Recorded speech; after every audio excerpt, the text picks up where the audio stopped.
and welcome. Our guest today comes from the very heart of Australia, bringing stories and songs from the Central Desert straight to the world stage. He is a traditional Pitjantjatjara man who sings in both English and his native tongue, carrying forward a powerful musical legacy started by his own father. His voice has been described as a mix of honey and gravel, deeply evocative and honest to the point of brutality, an initiated Pitjantjatjara man. Frank Yamma's mighty songs tell essential, unflinching tales of country, culture, struggle and survival. He's performed at major festivals across the globe, demonstrating a rare ability to cross cultural and musical boundaries. Please welcome one of Australia's most significant Indigenous voices. Ladies and gentlemen, the one and only Frank Yamma. How you doing? Hello, yeah, good. Frank Yamma, musician with a number of albums now under your belt. Yeah. I'm getting all the music together and building up an album.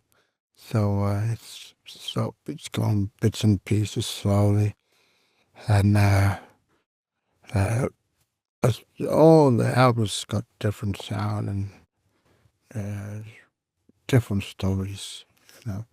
So I like telling stories.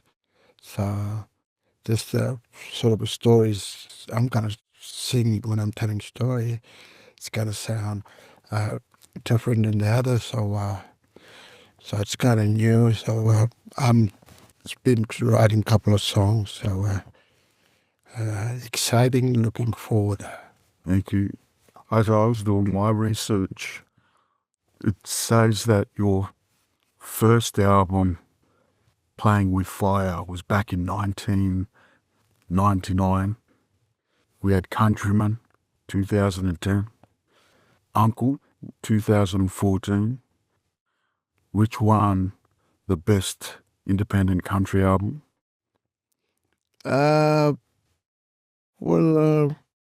Pretty hard to say the best. The best one depends on the album. Which one you had a good time in which album. So it's pretty hard to choose with these two other albums. So for me, having Biramba, the first album that comes out of Karma, that sort of shook me up a bit,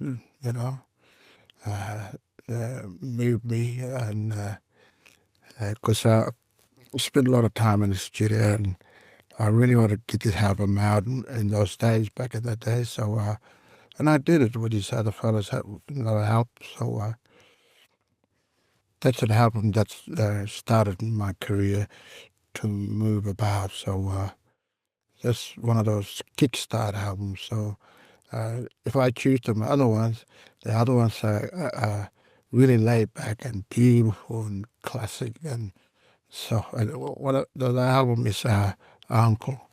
So pretty much one of the best albums that I recorded. It's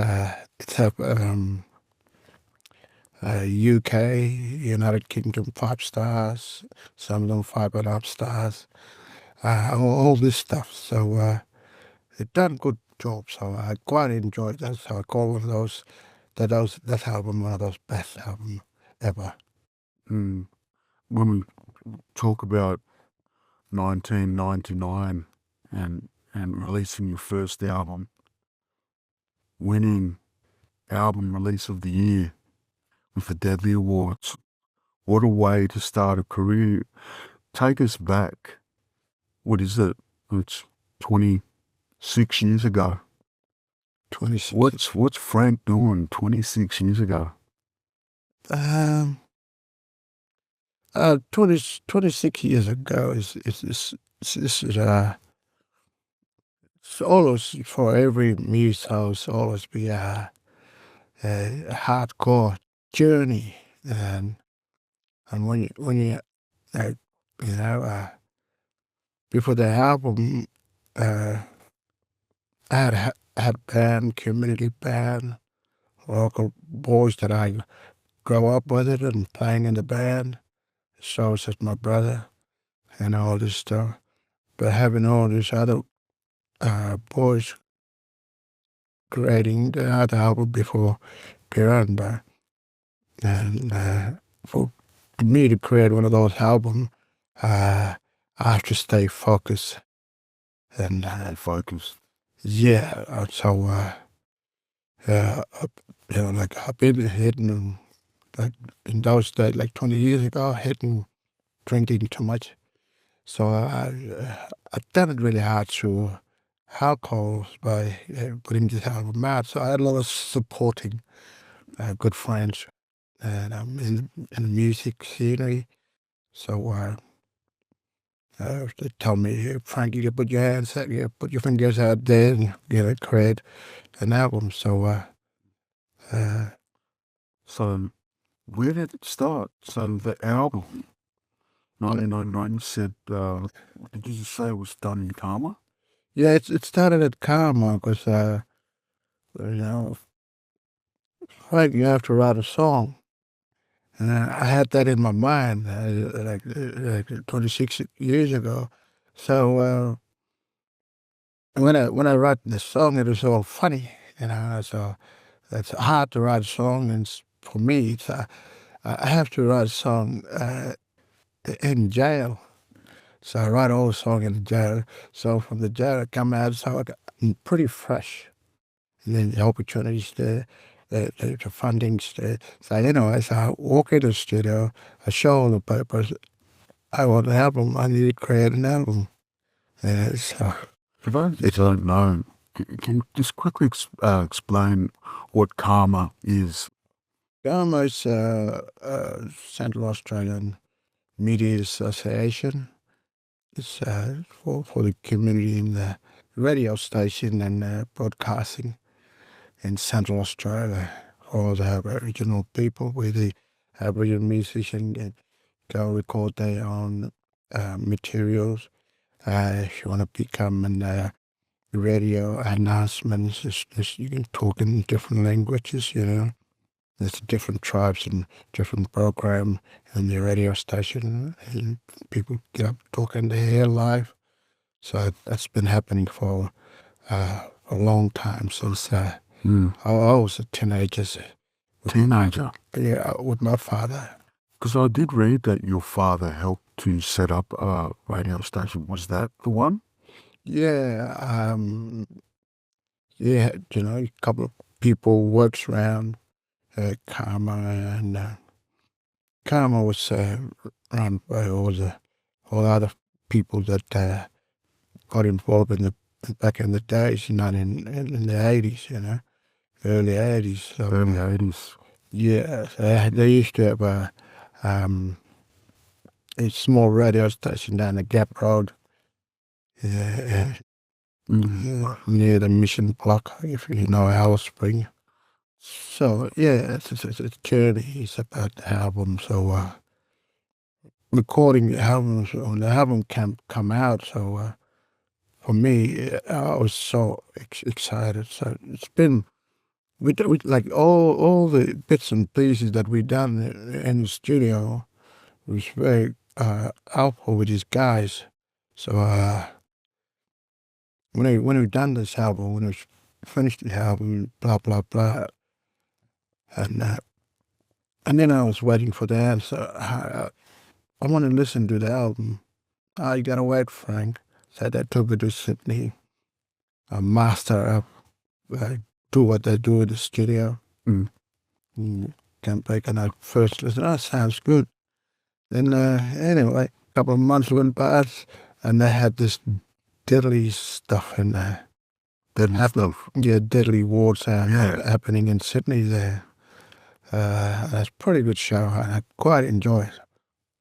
So I rock up there and nobody never tell me about the award-winning prize or something, you know. Yeah, So a memorable moment. yeah, A first, just one of those nights. a first award of many that were yet to come for your career. Well, even album of the year.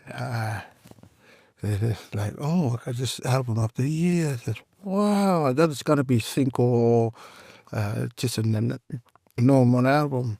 Mm. But you know, putting a lot of effort and a lot of work into it and creating that sort of material and that sort of sound. It's like, oh wow, it's just gonna be fun. Yeah. So the really good musicians that been there for me. So I'm really grateful for these guys. So, That's really good. But it wasn't the start.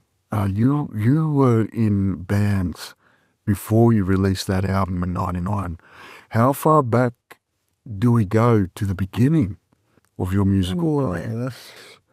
boy. Were you one of those childhood prodigies? Yeah. So, like, when I was growing up, there's always been instrument, a land. You know, when you go to other families' place, they got a band equipment, and then you go to the other family's place, and hey, nearly half of the family's a musician, you know. And they speak different languages. You got Islander people, you know, a bit of a family there. You got all this, you know, other Montana, they speak different languages. They're all family in a way, so they're pretty much, you know, musicians anyway. So, And what part of the country are we talking about here? Were you just born and raised in one place? you have more communities around Alice. Alice Springs. Yeah, and Alice Springs, so right in the middle, it's the town called Alice Springs. Yeah. So, in those days, it was a bit rough, you know. We're talking about 1980s now. Yeah. Back in 1980s. So, And what were you back then, if you don't mind? I was about 10 or 11 or 12. All right, because if we go back to 1980, if you're 10 and 11 now, it's another 20 years before we bring out Playing with Fire. So you're running around Alice Springs, which was a rough place back then. It was pretty much growing up rough, pretty rough life, you know. The old fella had to work, feed us all the time. So get a job. So anyway, so when I was growing up, so we had a band, like a festival back in those days. Every festival. So that's what I wanted to ask. Festival. Why did you get into music back then? Yeah, and little small talented, you know, musicians get up and do their stuff. And so that's sort of what a couple of kids winning it. I ended up winning some. As a child? Yeah. So what did you do to win the award back then? So Play guitar? Play guitar. Just guitar? Guitar singing with I had my twin brother. He looked exactly like me. A twin? Yeah, siblings. So I'm a right hand, so he was a left hand guitarist. So we pretty much play one guitar, and I have to sit face to him. He'd be probably having the guitar on his lap like this, and I'd be facing him. So we'd be banging on one guitar. So it's creating all these patterns. So and growing up with all the brothers in the band, couple of brothers was older. So And style? What was the style? Your style changed? Just country music. A bit of rock and roll there. Yeah. It's just for the communities, you know, so it's a lot of fun. So you had cousin brothers and then in the band so serious about it. So you know, traveling from this 70s, you know, on a bitboard truck into the communities like 300 k's, 400 k's out of to show and go back home, you know. Leave the mothers behind, goes with the father, you know, this, and come back after. It was fun. So life pretty much. My life pretty much growing up on the road with my brothers. Yeah, that was fun back in the days. Yeah. So it's just been music the whole way through for you by the sound of it. Yeah. I quite enjoy it. Any other instruments you can play besides guitar? Well, growing up, like there's a drum kit there, a bass kit, and a keyboard. Yeah. You fit in. Okay, are we singing this song? Or you're playing piano or your keyboard? Oh, you got this song? Oh, you can't play bass. All the songs you're gonna play, so you're gonna touch every instrument. The song you're gonna, the next song is gonna be this song here. You playing bass. Are we singing this song? Oh, you're gonna jump on the blade. So you're jumping in every certain song. All the different kind of things. That's challenging. I'm loving this because there's another family I know that grew up generations of music, but I've seen out communities out of Alice Springs where there's these spaces where there's musical instruments just around the place where kids can go and pick them up, and we have these young fellas just shining, and I think it's a great idea. Maybe every community should have these studios, a karma of its own, because through the music we're able to tell so many stories and reach so many more people, which you certainly have. We have mentioned 3 albums already, but then there was, and tell me if I'm saying this right, the story, and the Gorilla Project. Yeah. That was only 5 years ago. And then you're currently working on a new album. Tell us about this new body of work as well. Yeah, this new album's gonna it's really laid back, so I like to do a couple of slow ones too for myself, and have this the boys in the band with me, and so doing this album is gotta be different, so it's still gonna sound good in which way. So it's having a band, it's got to be different. So band is not people that I grab from different states and whatever. It's this band that grows watching me in the backyard. So I need these guys to play in the album and on this album with me, so I can make them happy. Yeah, so that's a note out there to all you industry people. When you want to book artists like Frankie, you want to see them with the band. So pay up. Give them enough to fly these other band members. Give them enough to give them a nice bed to stay in the night. And feed them. At the moment, money's tight and you've kind of got to do the show yourself, but you're missing out on the gift of seeing the whole band and other people from the community. Yeah. I mean, like when we want to do a gig, we have to travel all the way, travel destination. How we grow up out and doing gigs out in the community. We go hunting, by say something, and cook up something, and have a freedom camp out in the bloody Million Stars, and keep on continuing. But when you come to the city to do the big smoke, it's completely different. So yeah. So if you got a company who is running the show, we'll pretty much help you here and there. But all of my point is just creating wonderful help. If I could ask you, what was your biggest influences in your music?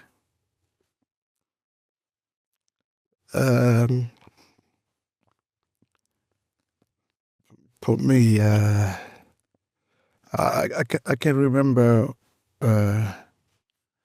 like timelines and the time that I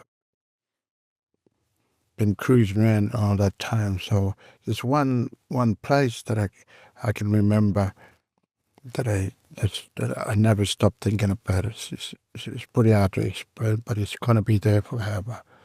So my best gig is one of those gig that I had in Darwin Rock Festival back in 1988. So that was my first experience to explore the music scenery for the first time. When are we going back to the 90s for that one? Or I was going back to the 80s. 80s? 88. Before all this recording. Yeah, and I wish that this time would be right back there at that time, and then that time would be here, and it's going to be all different. So, can you please tell us more about this? Sounds, like sound-wise, you have this good sound when you create it. In that era, it's a really unique sound, and when it comes to nowadays, people are using techno music or whatever, but it's all right to use it. I'm not saying it's wrong. People using it nowadays, it's good to listen to it. It's relaxing, it's soft. Yeah. But I quite enjoy what other people do. So for me, in my ears, I'm just listening to the new album is completely going to be different. So I don't know what I'm going to expect. Okay. So we're saying the sound without all these technology things that you can build up a track with. Back then it was more raw. It was about what a person was playing physically, and that made a difference. Yeah, that's make difference. It's always been different when you go into the studio. It's there, so and it's fun. It's really fun. Because then you're collaborating as well. Yeah. You're bouncing off a real person, not just somebody on a computer. Yeah. Like he's exploring what he's doing in the computer, and and he knows what he's doing. You got talents. All you gotta do is just barge in there and talk down, do this, do that, and they will do it. All you gotta do is just stand there with a microphone and guitar and start singing, record your sound, and they'll do the rest. Yeah. I think, yeah. I have seen you perform a few times now, and you do like to have fun on stage. And the audience, they do laugh and have a great time. So it's not just the music they get when they come and see you perform. It's a whole show. So I want to say thank you for your music. Thank you. And thank you for coming here to share a little bit of your story. I would like to ask you 5 quick questions. I'm going to fire off, and we'll see what we get from it.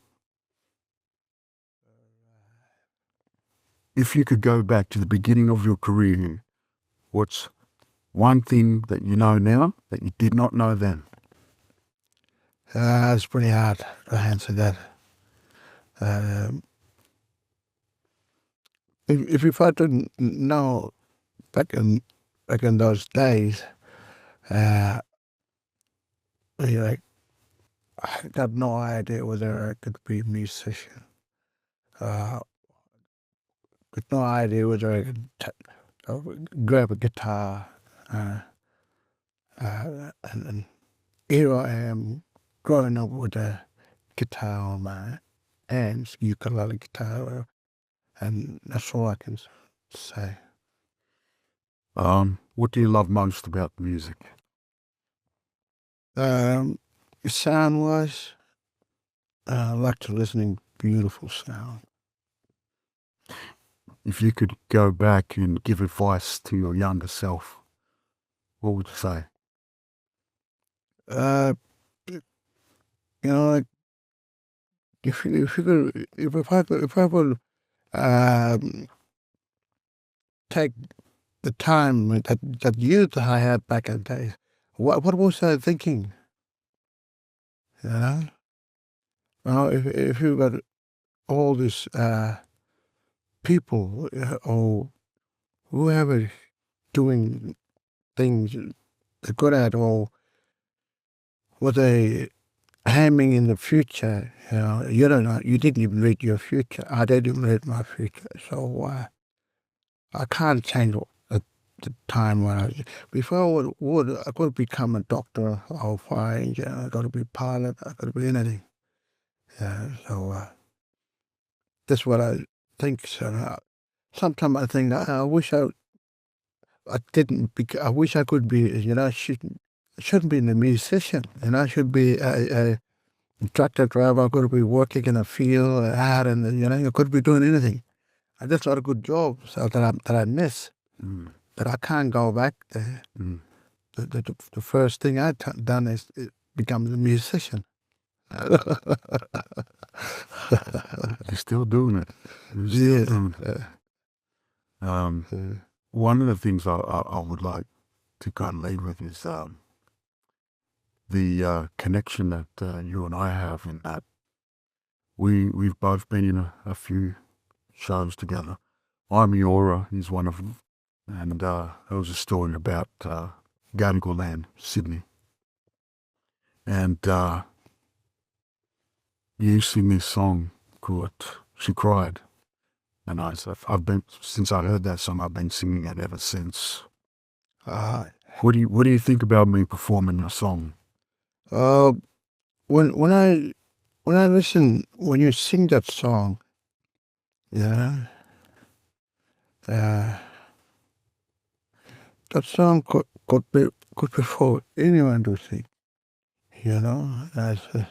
When I listen you singing, it's like, like I feel so small. It just melts me, and it makes me cry when you sing, and I feel it from here, and it's just like, wow, it's just singing the song here, and when I start, the song is telling something, when someone sings, it's telling me something.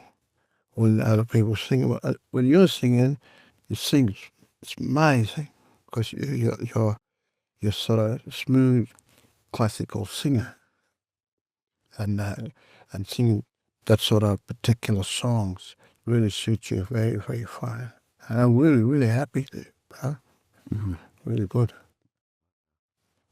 I tell you what you do is a gift to us all. And I'm happy that me performing your song for you is in some way me giving that gift back to you. Thank you very much. Thank you. Yeah.